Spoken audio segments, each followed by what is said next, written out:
김건희 특검도 부담스럽지만 더 부담스러운 게 지금 일정이 다가오고 있는 것 같아요. 예. 그게 바로 아까도 이제 잠깐 언급했습니다만 이른바 윤석열 검찰총장 징계 취소 소송. 예. 이게 행정소송이죠. 예.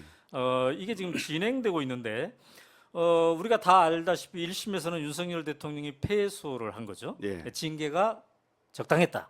정당했다. 정당했다. 예. 근데 이제 2심 결과가 지금 12월 19일로 예. 다가오고 있습니다. 예. 이거는 변동이 안 되는 겁니까? 12월 19일 딱 정해져 있습니까? 법원에서 네. 12월 19일 날 선고하겠다고 예, 선언을 했습니다. 그래요. 예. 자, 이제 이 사건을 계속 쫓아온 우리 시청자들은 잘 아시겠지만 이게 또 복잡한 건이에요. 그래서 잘 모르는 분도 있겠는데 우리가 그림을 하나 보도록 하겠습니다. 윤석열 검찰총장 징계 취소 소송이 어떻게 흘러왔나 지금 이제 화면에 그림이 나오고 있습니다. 예. 2020년 12월 18일 날 윤석열 당시 검찰총장이 나에 대한 징계는 부당해요라고 추미애 법무장관을 필요로 해서 소송을 제기했는데 이거는 행정소송입니다. 그런데 2021년 10월 14일 날 패소를 했습니다. 윤석열 원고가 패소를 했어요. 즉 징계가 정당하다. 예. 이 판결이 난 거죠. 근데 이제 지금 이제 항소심이 있는 것이고 이 항소심이 12월 19일 날 드디어 이제 선고가 된다는 건데요. 자, 여기에 지금 이성윤 고검장도 관계가 돼 있어요. 그죠? 예. 네, 이 사건의 본질은 무엇이고 왜 본인은 또 어느 정도 왜 관계가 돼 있는지 간략하게 정리해 보자면요. 예. 이 사건의 본질은 네. 1심 판결문에도 명확히 나와 있습니다. 네. 세 가지 정도를 말씀드릴 수 있는데요. 네. 첫째는 윤석열 전 총장이 채널A 사건 수사 및 감찰 방해, 네. 그다음에 판사 사찰 문건 전달 행위가 네. 중대 비위로 음. 법원이 봤어요. 네. 그 중대 비위자입니다. 네. 중대 비위자가 저지른 공무원이 대통령이 된 거죠. 아. 두 번- 1심대로라면? 예, 그렇습니다. 두 번째 보면 네. 윤석열 전 총장이 네. 채널A 수사 및 감찰을 방해하고 판사를 사찰한 거에 대해서 보면 네. 이건 형법상으로 직권남용에 음. 해당한다고 볼 수 있죠. 네. 그러면 이 직권남용에 해당한다는 것은 퇴임 후에 본인의 아킬레스건이 될 수가 있습니다. 네. 세 번째 보면 윤석열 전 총장은 음. 추미애 장관으로부터 찍어내기 감찰을 받아서 탄압받고 있다 이런 네. 피해자 코스프레를 했죠. 음. 이런 걸 통해서 출마를 했고 음. 그 후에 네. 이게 만약에 밝혀진다면 네. 그런 것이 허위, 네. 쇼였다는 것이 드러나지 않습니까? 음. 그러면 국민들이 네. 거기에 많은 반발을 할 수 있을 것 같습니다. 당신은 피해자가 아니라 범법자였어. 실제로 예. 예, 당신은 중대 비위자였어. 예. 이런 이제 판단을 받을 예. 거라는 예. 국민들에게. 예. 그렇군요. 자, 이렇게 세 가지 측면에서 중요한 게 이제 이 사건의 본질이라 볼 수 있는데 거기에 이성윤 고검장은 왜 또 끼어 있는 겁니까? 제가 중앙지검사장으로서 윤석열 전 총장이 네. 이 채널A 사건을 제가 수사를 지휘했습니다. 음. 그때 피의자가 네. 한동훈 전 검사장입니다. 그렇죠. 그래서 이 채널A 사건 수사 및 감찰 방해는 한동훈 전 검사장과 관련된 사건입니다. 그래서 그 관련됐다고 해서 관련돼서 수사를 못하게 했다고 한 것이 제가 중앙검사장 시절에 이러한 일이고요. 네.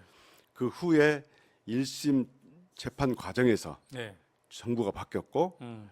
바뀐 후에 네. 제가 채널A 사건 기록을 법무부에 제공해서 네. 법무부에서 윤석열 전 총장을 징계했다는 것에 대해서 이 사건 징계한 것에 대해서 네. 저를 다시 직권남용으로 좀 수사하고 있습니다. 네.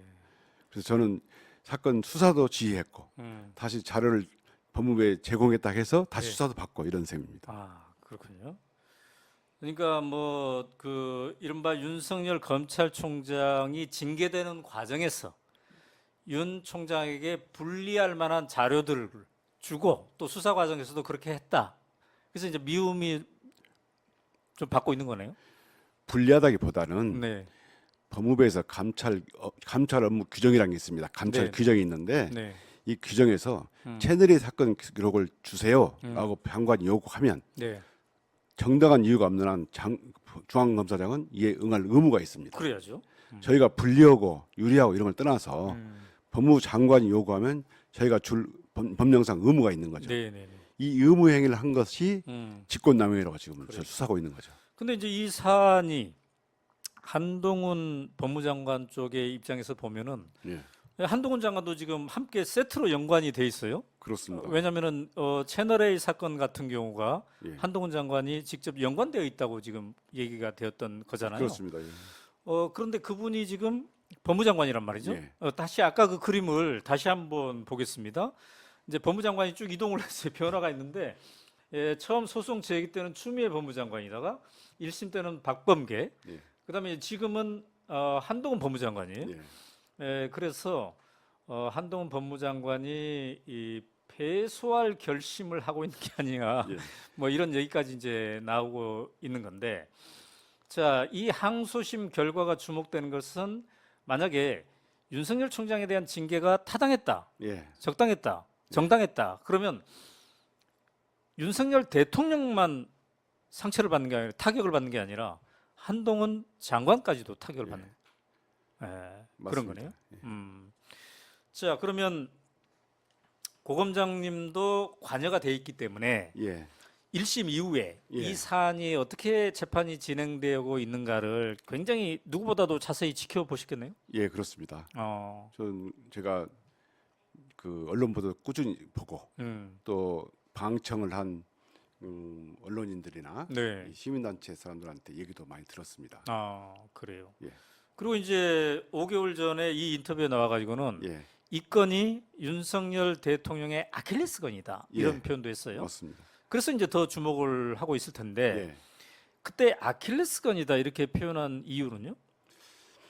이 사건은 네. 윤석열 전 총장에 대한 징계 청구서가 네. 제가 보기에는 음. 이 검사의 공소장과 같은 의미라고 봅니다. 그 판결문을 잘 읽어보시면 네. 한동훈에 관련된 수사를 감찰을 막기 위해서 네. 윤석열 총장이 직권을 행사했다는 거죠. 해서는 안 된 직권을 했다는 겁니다. 네. 행사했다는 겁니다. 네. 네. 그러면 이것이 판결로 2심에서 만약에 또 똑같은 1심 같은 결론이 난다면 그게 받아들인 결과가 되잖아요. 네. 네. 그러면 이게 이제는 징계 문제가 아니고 네. 형사 문제로 진입하게 되는 거죠. 직권남용이. 그렇습니다. 그러니까 대통령이 현직 대통령이 예, 형사와 관련한 예, 법을 위반한 예. 그래서 거짓된 이제 셈이죠. 중대 비위를 저지른 예, 이렇게 이제 된다는 거죠. 그렇습니다. 자, 이제 2심. 근데 2심일 뿐이다 또 이렇게 주장할 수 있잖아요. 예. 대법원 최종심이 남아 있다라고 생각할 수 있는데 이 2심이 중요성은 뭡니까? 그 방금 말씀드린 대로 네. 과거 원고 윤석열, 피고 추미애에서 음. 정부가 바뀐 후에 네. 원고 윤석열, 피고 한동훈이 됐잖아요. 네, 네, 네. 한동훈과 윤석열의 관계는 국민 여러분들이 아시다시피 네, 네. 그런 관계입니다. 제가 더 이상 보탤 것도 없습니다. 네, 네, 네. 그러면 거의 뭐 한 몸이 아니냐, 또는 직위로 패소하기로 결심한가 이런 말 나오잖아요. 네, 네, 네. 이런 상황에서 네. 과연 2심 법원이 네. 어떻게 판단을 할까? 음. 그래서 저는 12월 19일 판결이 역사적인 판결이 될 거다. 이렇게 그래요. 생각을 하는 겁니다. 그러니까 이제 한동훈 법무장관 쪽에서 패소할 결심이라고 얘기가 계속 나오는 이유는 예.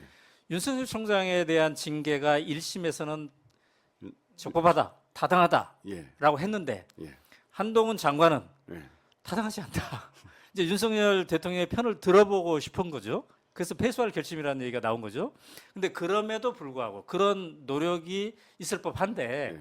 그럼에도 불구하고 2심 법원이 1심을 유지한다면 예. 그런 윤석열 대통령과 한동훈 법무장 양측에 엄청난 타격을 줄 거라는 거네요. 예. 음, 저는 그 2심 항소심도 네, 뭐 제가 판결이니까 뭐라고 섣불리 말할 수는 없지만 네, 저는 이렇게 생각합니다. 음, 당시 중대 비위 혐의가 참 명백하고 네, 또 1심 판결이 너무 명확해요. 아, 그래서 이거는 어떠한 무엇을 하더라도 네, 뭐 이건 뒤집어질 수는 없는 걸로 보이고요. 또 비위 행위도 명백하다고 봅니다. 그래서 1심이 유지가 될 거다. 저는 그렇게 개인적으로 판단을 하고 있습니다. 네.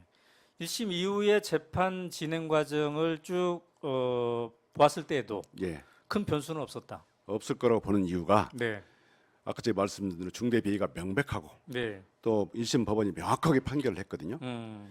또 나아가서 네. 우리나라 사법부가 네. 그렇게 흔들릴 정도로 유약하지는 않습니다. 그래요. 그리고 가장 중요한 거 음. 진실은 항상 드러나기 마련입니다. 네. 진실이 살아있는 거잖아요. 음. 그래서 법원도 진실에 맞는 판결을 하지 않을까 한다고 저는 생각합니다. 네. 자, 이 건을 지난 인터뷰에서 윤석열의 아킬레스건 이렇게 표현했어요. 예, 그럼 만약에 12월 19일 날 예, 1심 판결이 유지된다면 예, 윤석열의 아킬레스건이 끊어졌다. 예. 이렇게 그런 셈이죠. 그렇게 부를 수도 있어요. 예. 이것의 정치적 의미는 뭡니까? 윤석열 전 총장은 이제 대통령 자격이 없는 거죠. 음, 저는 그렇게 봅니다. 대통령 자격이 없다. 네. 왜냐하면 제가 본질에서 말씀드린 것처럼 네. 세 가지 의미. 음, 중대 비위를 저지른 공무원이 대통령이 된 거다. 음, 두 번째, 네. 직권남용이 후에 형사 문제가 될 수 있다. 세 음, 번째, 자기가 윤석열 전 총장이 네. 찍어내기 징계를 받았다고 주장하면서 대선에 네. 출마했지 않습니까? 네. 네. 이런 명분이 사라지는 거죠. 세 그렇군요. 가지 이유를 본다면 네. 대통령으로서 자격은 음, 저는 없다고 보는 겁니다.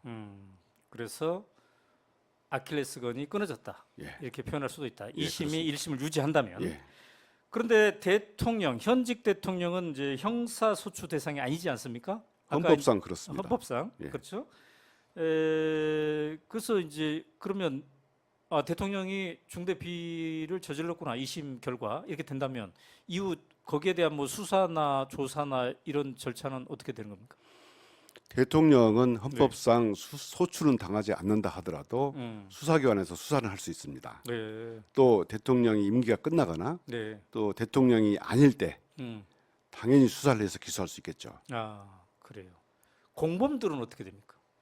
공- 만약에 공범이라고 추가로 조사를 해야 할 대상이 있다가 예. 파악된다면 예. 그들에 대한 수사는 그래서 당연히 할 수 당연히 있겠죠. 할 수 예. 있는 거겠죠. 예. 네, 그렇군요. 네. 자, 이렇게 생각해 보니까 12월 19일 재판이 매우 의미심장하네요. 매우 역사적인 판결이 되리라고 생각합니다. 그리고 이게 또 이른바 김건희 특검이 추진되고 있는 그 과정하고 또 시기적으로 겹치네요. 예. 원래 그 행정소송법이 네. 징계 취소 소송이 이게 공무원인 경우에 검사인 경우에 법무장관을 상대로 하지 않습니까? 네. 징계는 대통령이 합니다. 네. 그렇지만 소송의 대상은 법무장관을 상대로 하잖아요. 네. 근데 원고 윤석열 음. 피고 추미애에서 네. 원고 윤석열 피고 한동훈이 될 것은 이 법이 예상을 못했던 것 같아요. 네. 그렇기 때문에 음. 이번 2심 판결이 네. 이런 것까지 감안해서 네. 과연 어떻게 진실을 정확하게 판단하는 판결이 되느냐, 이게 역사적인 판결이 될 거다. 역사적인 저는 이렇게 생각하는 겁니다. 네. 12월 19일 윤석열 대통령의 운명이 걸려 있다. 이렇게 볼 수 있겠네요. 예, 저는 그렇게 생각합니다.